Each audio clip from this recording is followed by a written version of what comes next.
നിയമസഭാ സമ്മേളനം ഈ മാസം 25 മുതൽ ചേരും. നിയമസഭ വിളിച്ചു ചേർക്കാൻ ഗവർണറോട് ശുപാർശ ചെയ്യാൻ ഇന്ന് ചേർന്ന മന്ത്രിസഭാ യോഗത്തിൽ തീരുമാനമായി.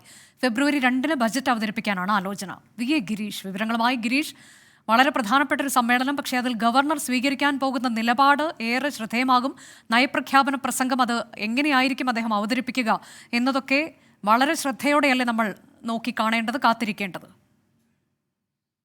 ഗവർണർ തമ്മിലുള്ള വാക്പോര് മൂർച്ഛിക്കുന്നതിനിടെയാണ് ഇപ്പോൾ നിയമസഭാ സമ്മേളനം ചേരാനുള്ള മന്ത്രിസഭാ യോഗത്തിന്റെ തീരുമാനം. നിയമസഭാ സമ്മേളനം 25-ന് ചേരുന്നതിന് ഗവർണറോട് ശുപാർശ ചെയ്യുന്നതിനാണ് ഇന്നത്തെ മന്ത്രിസഭാ യോഗം തീരുമാനിച്ചിരിക്കുന്നത്. ബജറ്റ് സമ്മേളനമാണ്.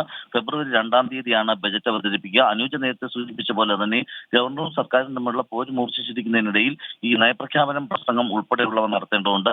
പുതിയ വർഷമായതുകൊണ്ട് തന്നെ ഗവർണറുടെ നയപ്രഖ്യാപനത്തോടെയാണ് നിയമസഭാ സമ്മേളനം തുടങ്ങേണ്ടത്. ഇക്കാര്യത്തിൽ ഗവർണർ നേരത്തെ നിലപാട് വ്യക്തമാക്കുകയും ചെയ്തിരുന്നു. നയപ്രഖ്യാപനം അവതരിപ്പിക്കും എന്നുള്ളതാണ് ഗവർണറുടെ നിലപാട്. അതുകൊണ്ട് തന്നെ നയപ്രഖ്യാപനം തയ്യാറാക്കാൻ ഉന്നത ഉദ്യോഗസ്ഥരെ ചുമതലപ്പെടുത്തിയിട്ടുമുണ്ട്. പക്ഷേ അപ്പോഴും നിലനിൽക്കുന്ന ആശങ്ക, കേന്ദ്രത്തിനെതിരായിട്ടുള്ള രൂക്ഷ വിമർശനങ്ങൾ ഈ നയപ്രഖ്യാപനത്തിൽ ഉണ്ടാകും. കേന്ദ്ര സമീപനത്തിനെതിരായി സുപ്രീം കോടതിയിലടക്കം നിയമ നടപടികൾ ഇപ്പോൾ കേരളം നടത്തിക്കൊണ്ടിരിക്കുകയാണ്. ഈ വിഷയങ്ങളടക്കം ഈ നയപ്രഖ്യാപനത്തിൽ പ്രതിഫലിക്കും. സ്വാഭാവികമായും ഗവർണർ ഇക്കാര്യത്തിൽ എന്ത് നിലപാടാണ് സ്വീകരിക്കുക, ഗവർണർ ഈ ഭാഗങ്ങൾ വായിക്കുമോ തുടങ്ങിയ കാര്യങ്ങളുള്ള അനിശ്ചിതത്വമാണ് ഇപ്പോൾ നിലനിൽക്കുന്നത്. അനുജ, ശരി. നിയമസഭാ സമ്മേളനം ഈ മാസം 25 മുതൽ ചേരാൻ ഇപ്പോൾ മന്ത്രിസഭാ യോഗത്തിന്റെ തീരുമാനമായിരിക്കുന്നു. ഫെബ്രുവരി 2-ന് ബജറ്റ് അവതരിപ്പിക്കാനാണ് ആലോചന.